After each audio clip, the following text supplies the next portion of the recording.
అధ్యాయంలో 3 ఫలితాలు చెప్పారు. 4వ అధ్యాయంలో ఫలితం ఏమిటంటే సత్యదేవుడు తాలూకా వ్రతం 5 అధ్యాయాలు కూడా వినకుండా ఎవరైతే మధ్యలోంచి లేస్తారో వాళ్ళు ఎటువంటి ఇక్కట్ల కారణం అవుతారో చెప్తారు వినరు. అందుకే వ్రతం ప్రారంభించినప్పుడు కూర్చుంటారో బయటకు వెళ్తారో అని అడిగారు. 5 అధ్యాయాలు పూర్తవకుండా వెళ్ళకూడదు. మొదటి అధ్యాయం ఉంటున్నప్పుడు కూర్చున్నవాడు. ఇది నా జరుగుతుండగా ఎప్పుడైతే 4వ వాడు ఆస్తితో కూడా షావుకారు గారిని రాజుగారు పంపించారో షావుకారు గారేమో 2 కళ్ళు నెత్తికెక్కిపోయి అల్లుడు గారితో అంటున్నారు విష్ణుమూర్తి లాగా వాడ మీద ఏమో తల కింద చేపట్టుకుని విష్ణుమూర్తిని శాశ్పాలకు వేసుకొని పడుకున్నాడు. అల్లుడు గారితో అంటున్నారు షావుకారు గారు, ఏమయ్య అల్లుడు గారు, శ్రీకృష్ణుడు వాడే జైల్లో పుట్టాడు. మానవుల నిమిత్తం మాత్రం వాళ్ళు జైల్లో ఉంటే మాత్రం ఏమిటిపోయింది, కష్టపడకుండా వాడకుండా లాభం వచ్చింది కదా. 2 ఓడల ఆస్తి మనకు వచ్చింది, మరో 2 ఓడల ఆస్తి కలిసింది, ఇంకేమిటి కావాలి మనకు అనుకుంటున్నాడు తప్ప భార్య బిడ్డలు ఏమిటయ్యారో భగవంతుడితో మొక్కే ఏమిటైతే మరి ఏం గుర్తించడం లేదు.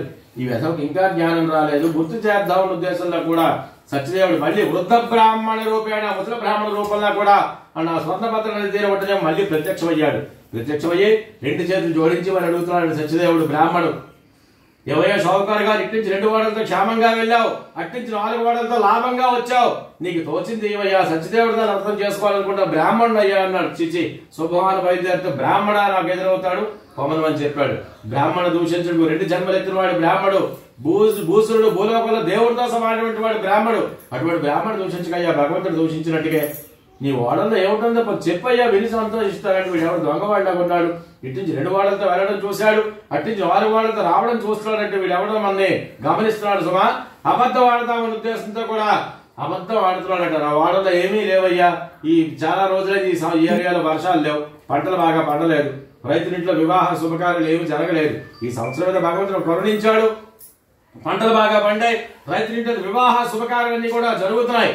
వాళ్ళు భోజనాలు పెట్టుకుంటారు. భోజనాల కిందకి ఏమిటి ఉండాలి, అడ్డాకులు పేరేకబట్లు లతాపత్రాలు తప్ప నా వాడల్లో ఏమీ లేవని తదాస్తు మనోవాంఛాపడి సిద్ధులస్తూ అన్నాడు బ్రాహ్మణుడు. అంతర్ధానమా అయిపోయాడు. ఎప్పుడైతే బ్రాహ్మణుడు తదాస్తు అని వచ్చిందో కొద్ది దూరం వెళ్ళేటప్పటికి మునిగిపోతున్న వాడలేమో తెప్పుని తేలిపోతున్నాయట. అల్లుడు గారికి అనుమానం వచ్చింది.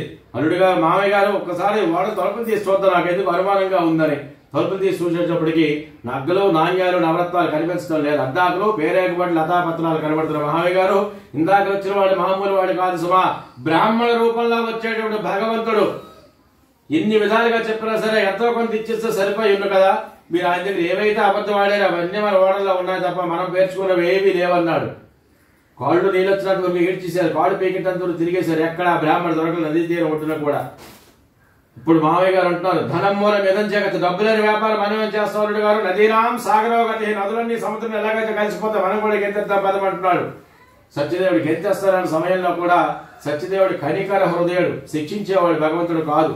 కాబట్టి తెలియపరుద్దామని ఉద్దేశంతో ఇంతకంటే ప్రాయశ్చిత్తం వీళ్ళకి అక్కర్లేదు, చచ్చిపోతున్న తాలూకు విలువ తెలుస్తుందని చెప్పి వృద్ధ బ్రాహ్మణ రూపంలో మళ్ళీ ప్రత్యక్షమయ్యాడు. అల్లుడుగా చూసారు మామయ్య గారు అదంతా మనం వెతిగా పత్రిక దిగుడు ఈ మూల నుంచి వస్తున్నారన్నారు. గబగబా పత్రిక దగ్గరికి వెళ్ళారు, పాదాల మీద పడిపోయారు, కళ్ళ నీటితో కాలు అడిగారు, అయ్యా మహాత్మా అపరాధాలు క్షమించండి, మేమేదో తప్పు చేసి అబద్ధం ఆడారు మీ దగ్గర, మా భార్య బిడ్డల తాలూకా చుద్బాధం తీర్చుకొని ఏదో మేము బాధ మళ్ళీ మీ మొక్కలు మేము తీర్చుకుంటాం, మాకేదో మళ్ళీ పునరుద్ధరించండి అని చెప్పేటప్పటికి ఇంటికి వెళ్ళండి, ఆపద మొక్కేసుకున్నారు, భగవంతుడు మీ మొక్కలన్నీ కూడా నెరవేర్చాడు, మీరు ఆ ఆపదను తీర్చుకోలేదు, ఆ మొక్కను తీర్చలేదు, అందుకే ఇటువంటి ఇక్కడ కారకులు అయ్యారు. మళ్ళీ మీ భార్య బిడ్డలు ఆయువారాన్ని చేసి నా మొక్కలు తీర్చారు, మళ్ళీ మీ ఐశ్వర్యం అంత రెట్టింపు ఐశ్వర్యాన్ని మీకు ఇచ్చినా సరే మీకు ఇంకా భగవంతుడు గుర్తు రాలేదు. అందుకే భగవంతుడి దగ్గర బ్రాహ్మణ దగ్గర ఎప్పుడు అబద్ధం మాయా చేయకండి, ఇటువంటి ఇక్కడిగా కారకులు అవుతారని చెప్పి మందలించి యథావిధిగా నగలు నాణ్యాలు అన్ని కూడా మళ్ళీ సమకూర్చి గ్రామాల్లోకి మళ్ళీ పంపించారు. పంపించిన వెంటనే భార్య బిడ్డలో కూడా ఏమిటి చేస్తున్నారు, లీలావతి కళావతి భర్తలు రాలేదనే ఉద్దేశంతో కూడా మళ్ళీ వ్రతాన్ని చేస్తున్నారు. సగం వ్రతం అయ్యింది. షావుకారు గారు ఏమిటి కబురు పెట్టారు, 4 ఓడలతో నీ భర్తలు వచ్చారు కదా, మంగళహారతి బెల్లం పట్టుకుని నదీ తీరానికి రమ్మని చెప్పి నా కూతుర్ని భార్యని అని చెప్పాడు. ఎప్పుడైతే భర్తలు వచ్చారనే ఉద్దేశంతో కబురు పట్టుకొని వచ్చాడో భర్తల మీద ఉన్న మమకారంతో ఆనందంగా నా భర్తలు వచ్చారని చెప్పి మండపాన్ని సగం వ్రతంతోనే మూలకి ఇచ్చేశారు. పత్రికలు చెప్పారు మరేదైనా పని ఉంటే చూసుకోండి అని చెప్పి. సత్యదేవుడి కోపం వచ్చింది, వీరికి భర్తలు ముఖ్యమా భగవంతుడు ముఖ్యమా, నా 5 అధ్యాయాలు కథ కూడా వినకుండా, నా తీర్థ ప్రసాదాలు స్వీకరించకుండా, కథాక్షత్ర శిరస్సు మీద వేసుకోకుండా భర్తల మీద ఉన్న మమకారంతో పరిగెడతారా, భర్తహీన రోజులుగా అని శపించాడు సత్యదేవుడు.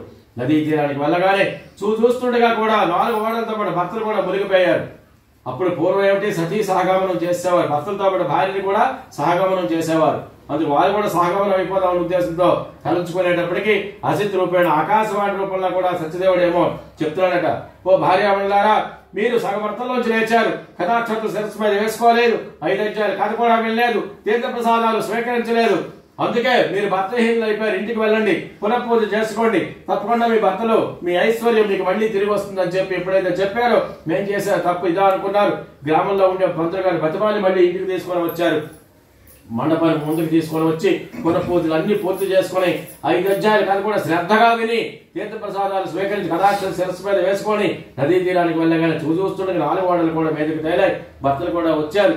భర్తలతో పాటు ఆ రోజు మొదలుకొని ప్రతి పౌర్ణమికి సత్యదేవుడి దగ్గర వ్రతాన్ని చేసుకుంటూ సత్యదేవుడి దగ్గర అనుగ్రహాన్ని పొంది ఆది నుంచి విష్ణులోకాన్ని పొందారు. సుమారు నారద మహర్షులు చెప్పి 4వ అధ్యాయం కూడా పూర్తి చేశారట.